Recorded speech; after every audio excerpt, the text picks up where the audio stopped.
Listen closely, if you dare, to the whispers that cling to the old stone walls of Hemlock's Ras, a house that sagged like a tired soul on the fringes of the ancient wood near forgotten oak cabin.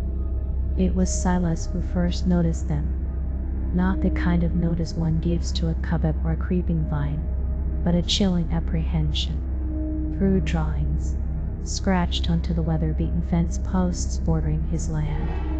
Simple things at first, a misshapen stone from the wall, a gnarled branch from a nearby oak. Drawn with something dark and smudged, they were distorted, wrong, like reflections in troubled water. The first thought was vandals, perhaps some restless youths from Oak Cabin, though few ventured this far.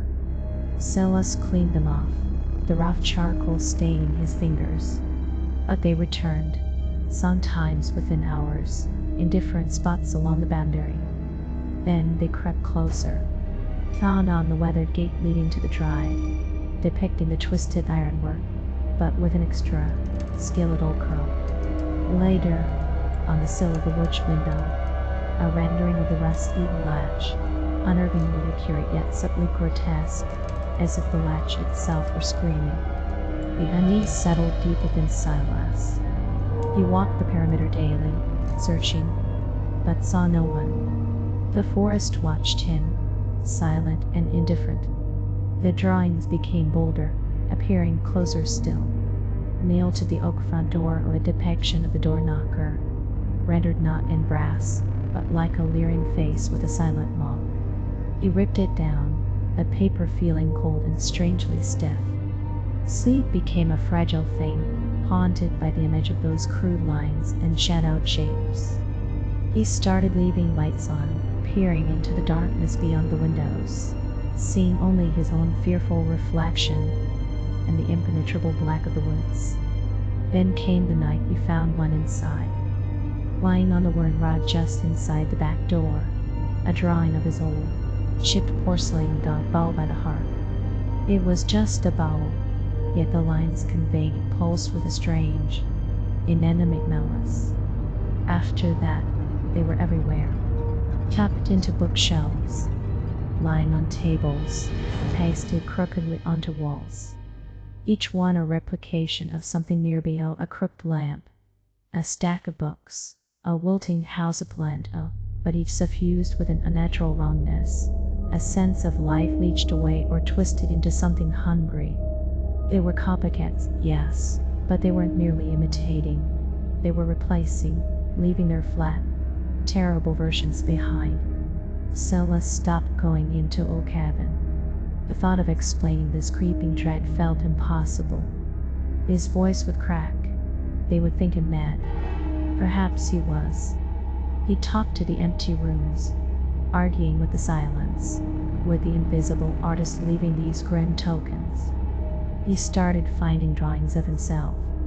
A profile sketched on the kitchen counter, his features rendered haggard and afraid, eyes like empty pits. He burned it, the paper curling like dying flesh. The smell was not of paper smoke, but something fouler, like damp earth and decay. The drawings came faster now, appearing even as he watched, seemingly manifesting from the air in dusty corners or beneath furniture he just checked. They were closing in. The house, once a refuge, felt like a cage lined with malevolent mirrors. He saw a drawing of his hands, a trembling, claw-like, a drawing of his brow filled with spite, dark vapor, and came to find only one.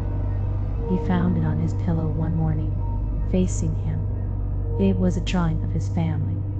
Not just him, but his wife, Eleanor, and their daughter, Lily. They weren't here at Hemlock's Rest. They were staying with Eleanor's sister in the city, thankfully spared this, whatever this was. But here they were, on the paper, standing beside him, their faces pale, eyes white and vacant, rendered with the same crude, unsettling strokes as the inanimate objects, as him. They were copycats, summoned from the void, waiting to step off the page and into the chilling vacancy of their drawn forms.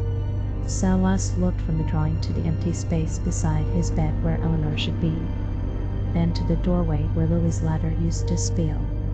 The silence was deafening. He knew with a certainty colder than any graveyard soil that the drawings hadn't just copied them, they had claimed them. And now, looking at the paper shelf on the pillow, he wondered when the copycat version of Silas would finally peel itself free, leaving only a smudge of charcoal and the lingering, terrible stillness in Hemlock's rest.